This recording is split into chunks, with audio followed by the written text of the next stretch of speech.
आत्मा अजय है, अमर है, यानी इसे नष्ट नहीं किया जा सकता, क्योंकि नष्ट उसी चीज को किया जा सकता है जिस चीज को बनाया जा सकता है। तो ना तो कभी आत्मा पैदा होती है और ना ही इसे बनाया जा सकता है। शास्त्रों की अगर माने तो आत्मा उस परमेश्वर विराट का ही एक अंश है। यह केवल शरीर बदलता है और इस आत्मा के लिए शरीर केवल उपकरण का काम करता है। हम इंसानों को आत्मा के बारे में जानने के लिए जीवन में एक न एक बार जरूर जिज्ञासा तो होती ही है, लेकिन इस आत्मज्ञान को पाने में 99% लोग फेल हो जाते हैं और जो आत्मज्ञान को पा लेते हैं वह मुक्त हो जाते हैं। आत्मा केवल शरीर बदलती है, कभी नहीं मरती और ना ही जन्म लेती है। ऐसा श्री कृष्ण भगवान ने भागवत गीता में कई बार कहा है। केवल 1 या 2 धर्म को छोड़कर दुनिया के सभी धर्म पुनर्जन्म पर यकीन करते हैं। तो क्या आत्मा दूसरा जन्म लेती है? और अगर आत्मा दूसरा जन्म लेती है तो उसकी समय सीमा क्या होती है? वह मरने के कितने समय बाद दूसरा जन्म ले लेती है? शायद आप में से कई लोग इस बात को जानते हो, लेकिन जो कोई नहीं जानते आज उन्हें भी पता लग जाएगा। तो बने रहिए इस वीडियो के अंत तक। अब इस पर यकीन करना ना करना आप सबके हाथ में। वैसे कई बार आत्मा और शरीर पर वैज्ञानिक रिसर्च भी कर चुके हैं, जिसमें कई लोगों ने अपना डेथ एक्सपीरियंस शेयर भी किया है और जिन लोगों ने डेथ एक्सपीरियंस लिए हैं उन सभी लोगों की बातों में काफी समानता पाई गई।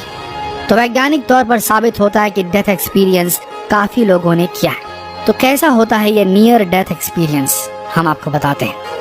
मृत्यु के समय जब आत्मा शरीर छोड़ती है तो शायद आप लोगों को पता ही होगा, मरने से कुछ दिन पहले इंसान को दिखना भी कम होने लगता है और इंसान साथ ही खाना पीना भी छोड़ देता है। या बिल्कुल वही स्टेज होती है जब एक बच्चा पैदा होता है। वह बहुत कम खाना खाता है और उसे अपने होने या ना होने का कोई बोध नहीं होता। उसी प्रकार मनुष्य के मरते समय उसे भी किसी चीज का बोध नहीं रहता। उसकी आंखों के सामने अंधेरा छाने लगता है। तकरीबन वह बेहोशी की अवस्था में होता है और जैसे ही आत्मा शरीर छोड़ती है तो उसे पता ही नहीं लगता कि वह मर गया है और वह आश्चर्यचकित होकर अपने शरीर को जमीन में पड़ा हुआ देखता है। कुछ मिनटों तक वह समझ नहीं पाता कि हो क्या रहा है। वह अपने शरीर को अपने सामने पड़ा देखता है और आसपास लोगों की भीड़ या उनका रोना धोना देखता है और कुछ समय बाद उसे पता लगता है कि वह मर गया है, उसने शरीर छोड़ दिया है। और कभी कभी ऐसा भी होता है कि उसे पता नहीं लगता कि वो मरा नहीं या शरीर नष्ट नहीं हुआ है। तो अब इसके बाद क्या होता है? वही आत्मा यात्रा पर निकल जाती है दूसरी शरीर की खोज में। अब सवाल ये उठता है कि दूसरा शरीर कितने दिन में आत्मा धारण कर लेती है, यानी दूसरा जन्म कब मिल जाता है? आमतौर पर साधारण किस्म के व्यक्ति को तुरंत दूसरा शरीर मिल जाता है, तो कुछ को 3 दिन बाद, साधारण आदमी के लिए ज्यादा से ज्यादा लंबा समय होता है तो 10 दिन और 13 दिन, यानी कि 10 दिन बाद या 13 दिन बाद उन्हें जन्म मिल जाता है।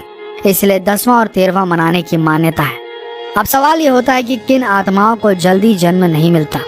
केवल 2 तरह की आत्माएं होती है जिनको बहुत जल्दी जन्म नहीं मिलता, जो बिल्कुल असाधारण होती है। नंबर 1, जो देव आत्माएं होती है, जिन्हें हम देवता भी कहते हैं। शायद आप लोग जानते होंगे कि जिन देवताओं को आप पूछते हैं, आपके कुल देवता या जो भी इस प्रकार के देवता होते हैं, वह सब पुण्य आत्माएं होती हैं। उन लोगों को भी जन्म नहीं मिल पाता है।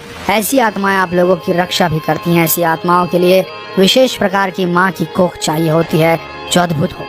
और दूसरी उन आत्माओं को जन्म नहीं मिलता जो बहुत ज्यादा शैतानी होती है। अगर सिंपल शब्दों में कहें कि हमारे इंसानों में जो बहुत ही क्रूर किस्म के इंसान होते हैं, बहुत ज्यादा अत्याचारी किस्म के होते हैं, ऐसी आत्माओं को भी जल्दी जन्म नहीं मिलता, क्योंकि ऐसी आत्माओं के लिए भी इसी प्रकार की कोख की जरूरत होती है गर्भ धारण करने के लिए। जैसे एग्जाम्पल के तौर पर हिटलर जैसी आत्मा दोबारा जन्म लेने के लिए हजारों सालों का इंतजार करना पड़ सकता है उसे, तब जाकर हजारों सालों में कोई इस प्रकार का आदमी पैदा होता है। तो ये सब कुछ शास्त्रों के अनुसार, पर अगर आपको इन बातों पर यकीन नहीं होता तो यह आत्मज्ञान गहरे ध्यान में जाकर भी अनुभव किया जा सकता है।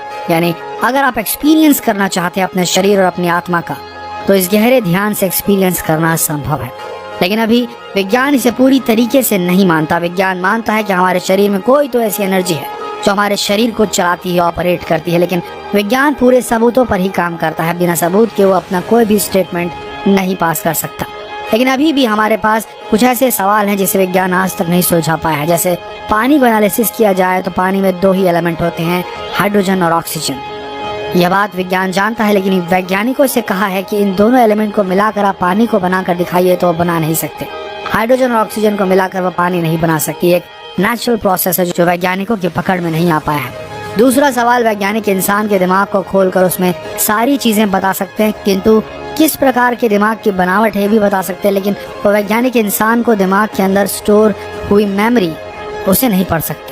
जबकि हमारे दिमाग में सभी मेमोरी स्टोर हो जाती है, लेकिन उन मेमोरीज को वैज्ञानिक डिकोड नहीं कर सकते, यानी वह डेटा दिमाग से नहीं निकाला जा सकता। ये तो बहुत दूर की बात है। हमारे छोटे से दिमाग में हजारों जन्मों की मेमोरी स्टोर होती है और दिमाग की कैपेसिटी अनलिमिटेड है, यानी कि हमारा छोटा सा दिमाग अनलिमिटेड मेमोरी स्टोर कर सकता है। तीसरा सवाल, हमारा विज्ञान और वैज्ञानिक हार्ट यानी कि दिल के बारे में भी बहुत कुछ बता सकते हैं, उसको ऑपरेशन कर सकते हैं और साथ ही उनके अंदर क्या क्या चीजें हैं वह सभी हमारा विज्ञान और वैज्ञानिक बता सकते हैं। लेकिन साइंटिस्ट की लैब में जिस हार्ट पर यानी जिस दिल पर वो प्रयोग कर रहे हैं, उस दिल के अंदर ये नहीं बता सकते कि इस दिल में इतना प्यार था और कितनी नफरत थी। ये डॉक्टर्स के हाथ में नहीं आ सकती। वे नहीं माप सकते कि कितना प्यार होता है एक दिल में, कितनी नफरत होती है। तो बता सकते हैं कि इसके अंदर स्किन है, ब्लड है, या हार्ट के अंदर जो भी होंगे टिश्यूज वो होते हैं, वॉल्व हैं, ये है वो है, लेकिन वे सब कुछ विज्ञान बता सकते हैं, लेकिन ये नहीं बता सकता कि इस दिल के अंदर कितनी फीलिंग्स है, कितना गुस्सा है, कितना प्यार है। ये वैज्ञानिकों के बस की बात नहीं। तो दोस्तों, ऐसे भी बहुत सारे सवाल हैं जिनका वैज्ञानिकों के पास आज तक कोई जवाब नहीं, लेकिन हाँ, ऐसी एक बात साबित हो जाती है कि ऐसा कुछ है जो इंसान की पकड़ से बहुत दूर है। यही वो चीज़ है जो भगवान है या इस पर हमारी आस्था बने रहती है, वो है। तो दोस्तों, बस आज की स्थिति में इतना ही। अगर वीडियो अच्छा लगा हो तो इसे लाइक करना नहीं भूलें, इसे शेयर करना ना भूलें, और अगर पसंद आया वीडियो तो हमारे इस पेज को, शिव पुराण को फॉलो करना बिल्कुल ना भूलें। मिलते हैं अगले दिलचस्प वीडियो में, तब तक के लिए धन्यवाद।